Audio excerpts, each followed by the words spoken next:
안녕하세요. 단경입니다. 반갑습니다. 오늘은 돈은 숨어 있어서 이름을 붙일 수 없다. 노자 달을 가리키다를 읽어드리겠습니다. 도덕경 제41장 도운무명. 돈은 숨어 있어서 이름을 붙일 수 없다.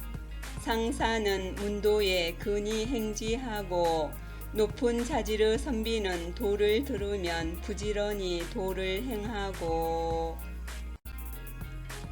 높은 자지르 선비란 눈밝은 선지식이나 도의 눈을 뜰 수 있는 바탕을 갖춘 덕 높은 사람을 말합니다. 이런 사람은 산을 오르면 반드시 꼭대기까지 도달하려는 의지가 충만할 뿐만 아니라 도란 잠시도 떠날 수 있는 것이 아니다 라는 사실을 이미 잘 알고 있으므로 한번 도를 들으면 오 하는 깨침과 동시에 부지런히 도를 행한다는 것입니다. 중사는 문도에 약존 양망하고 보통 자지르 선비는 도를 들으면 반신반의하여 도를 행하는 듯 마는 듯 하고. 보통 자지르 선비란 무명과 자신이 지은 업장이 아직 남아있는 사람을 말합니다. 이런 사람은 여전히 자기 중심적 사고에서 완전히 벗어나지 못한 까닭에 생사윤회를 벗어나는 도를 얻어듣고도 반신반의하여 도를 행하는 듯 마는 듯 한다는 것입니다. 하사는 문도에 대소지하나니 낮은 자지르 선비는 도를 들으면 크게 비웃나니 불쏘면 부족이 돈이라. 낮은 자지르 선비가 비웃지 않으면 도가 되기에 부족하다. 낮은 자지르 선비란 전생에 지은 죄업과 삼독심이 너무 두터워서 자기밖에 모르는 사람을 말합니다. 이런 사람은 도를 얻어 들으면 이게 대체 뭔 뚱땅지 같은 소리야? 하며 크게 비웃는다는 것입니다. 원래 도란 지극히 존귀한 것이어서 낮은 자지르 선비가 들을 수 있는 것이 아니므로 세속의 오용락에 취해 감각적 탐욕에서 벗어나지 못한 낮은 자지르 선비는 비웃을 수밖에 없는 것입니다. 그가 비웃지 않는 도라면 그것은 도가 되기에 부족하다는 것이지요. 고로 건언에 유지하니. 그러므로 예부터 전해지는 격언에 이런 말씀이 있나니. 여기서 건언이란 예부터 기록하여 남긴 말씀이나 예로부터 전해지는 격언을 말하며 책 이름이라고도 합니다.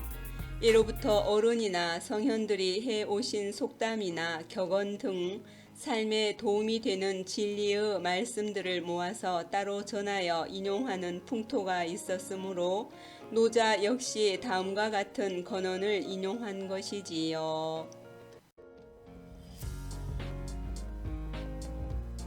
명도 양매하고 진도 약퇴하고.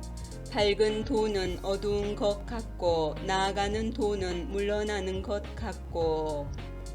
예부터 전해 내려온 격언의 내용은 도와 덕이 지닌 역설적이고 모순적인 양면성을 잘 살피라는 것인데요.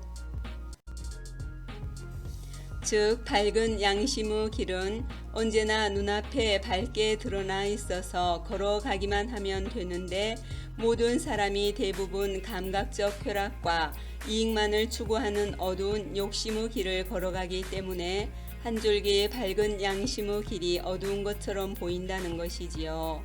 눈앞에 드러난 양심의 길로 나아가는 것은 오른손이 하는 일을 왼손이 모르게 하는 것과 같고 온유와 용서와 겸양의 길로 나아가는 덕행이므로 이는 마치 물러나는 것 같다는 것입니다.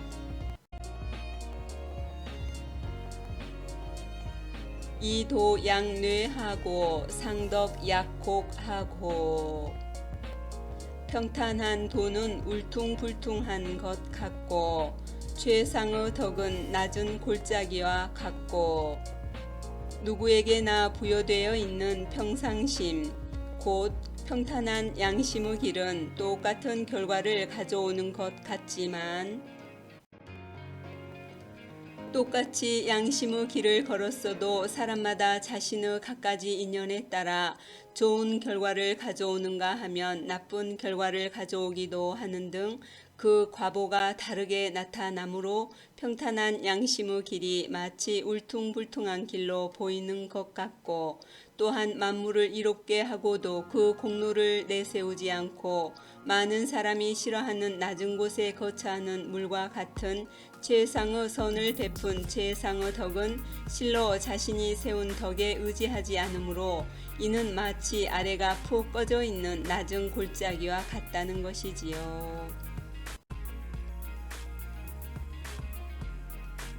태백 약욕하고 광덕 약 부족하고 매우 깨끗한 덕은 더럽혀진 것 같고 넉넉히 넓은 덕은 부족한 것 같고 매우 깨끗한 덕은 마치 더러운 진흙 속에 핀 연꽃과 같이 티 없이 맑고 깨끗하지만 언뜻 보면 더러운 진흙에 더럽혀진 것 같고 넉넉히 넓은 덕은 그 끝을 알 수가 없으니 가장 무거운 죄를 범한 이와 못나고 천한 이들까지 남김없이 품었으므로 언뜻 보면 어리석고 부족한 것 같다는 것입니다.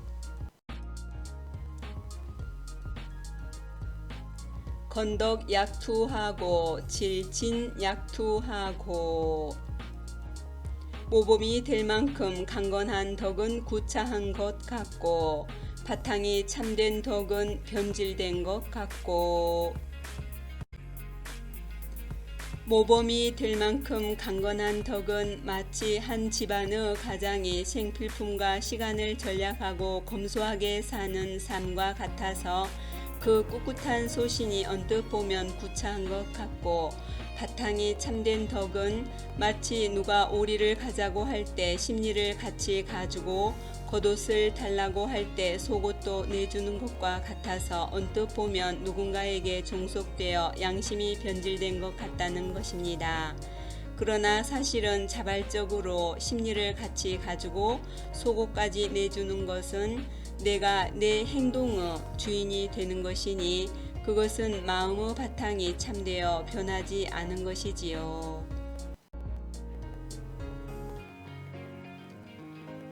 대방무우하고 대기면성하고 크게 모난 것은 모난 기퉁이가 없고 크게 이루어진 그릇은 그릇 모양이 없고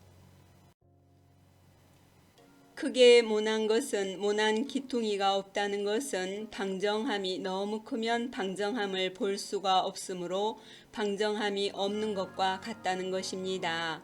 여기서 크게 모난 것은 크게 방정한 것이며 모난 기퉁이가 없다는 것은 겉으로 방정하다고 드러낼 만한 방정함이 없다는 것입니다. 다시 말해서 그때그때의 시기에 알맞은 방정함이므로 어떤 고정화되고 정형화된 방정함이 아니라는 것이지요. 즉 어떤 규격화되고 획일적인 가치 기준을 세우거나 베풀지 않고 만물이 지닌 자연스러움에 따를 뿐이므로 그때그때의 상황에 딱 들어맞는 방정함, 곧 방정함이 없는 큰 방정함이라는 것이지요. 크게 이루어진 그릇은 그릇 모양이 없다는 것은 그릇이 너무 크면 그릇의 모양을 볼 수가 없으므로 그릇 모양이 없는 것과 같다는 것입니다. 여기서 크게 이루어진 그릇이란 겉으로 드러난 형태를 가진 그릇이 아닌 내면의 그릇으로서 자아와 세계로 분별되기 이전의 하나로 합쳐진 모양, 곧 모양이 없는 모양이지요.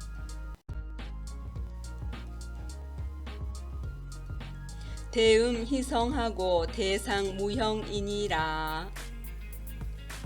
큰 소리는 소리가 거의 없고 큰 형상은 형상이 없다. 큰 소리는 소리가 거의 없다는 것은 소리가 너무 크면 소리가 희미하여 알아들을 수가 없으므로 소리가 거의 없는 것과 같다는 것입니다. 여기서 큰 소리는 내면에서 희미하게 울려 나오는 양심의 소리이니 이 소리는 겉으로 드러나는 소리가 없어서 들리지는 않지만 백성들의 마음을 움직여 백성들을 선하게 합니다.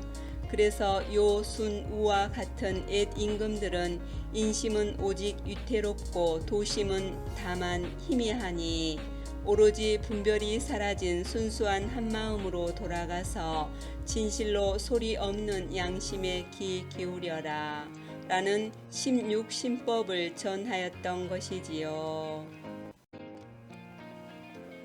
큰 형상은 형상이 없다는 것은 형상이 너무 크면 형상을 알아볼 수가 없으므로 형상이 없는 것과 같다는 것입니다.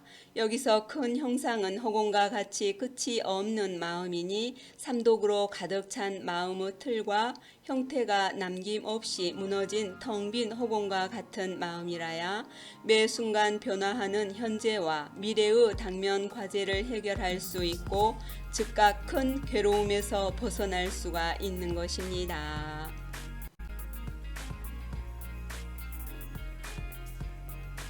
도운 무명이라 부유도는 선대차성이니라.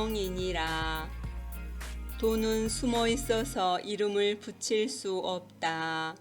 대저 도는 자신을 잘 빌려주어서 만사 만물을 이루게 할 뿐이다.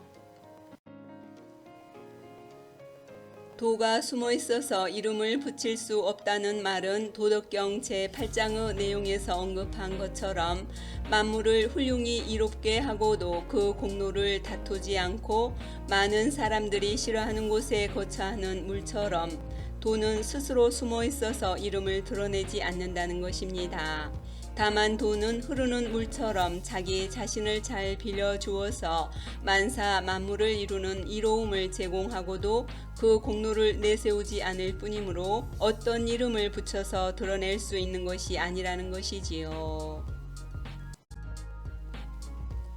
비유하면 물은 자신을 잘 빌려주어서 단단하고 아름다운 도자기를 만드는 공로를 세운 뒤에는 자기 자신은 그 만들어진 물건 속에 머물지 않듯이 도는 스스로 숨어 있어서 자신의 이름을 드러내지 않는다는 것입니다. 따라서 도덕경 제41장의 요지는 도는 숨어 있어서 이름을 붙일 수 없다라고 말할 수 있을 것입니다. 이러한 무의의 도를 행하는 사람의 삶은 보통 사람들의 눈에 잘 띄지 않아서 같이 살고 있는 주변의 사람들조차도 그 진면목을 알지 못하는 것이지요.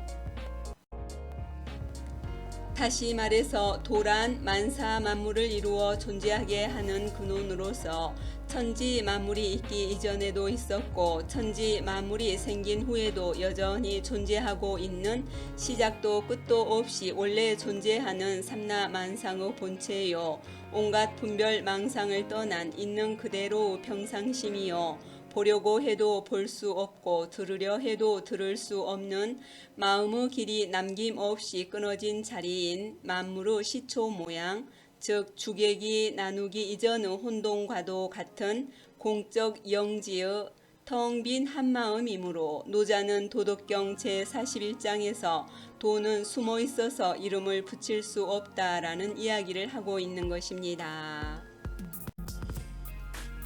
도가 숨어 있다고는 하지만 사실 눈앞에 늘 밝게 드러나 있나니 보는 나도 보이는 대상도 도가 아닌 것이 없네. 물은 파도를 여의지 않고 파도 역시 물을 여의지 않았으니 물이 곧 파도요 파도가 물이라네. 도라 도라 도라 잡힐 듯 잡히지 않는 신기루 같은 오아시스여 깨닫기 힘들다고 불평하지 말라. 정법은 바로 내 눈에 감추어져 있다.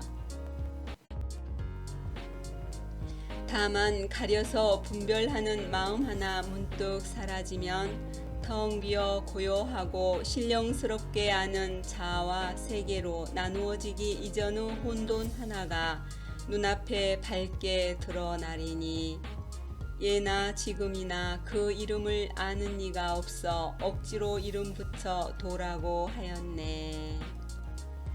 이상 끝까지 시청해 주셔서 감사합니다.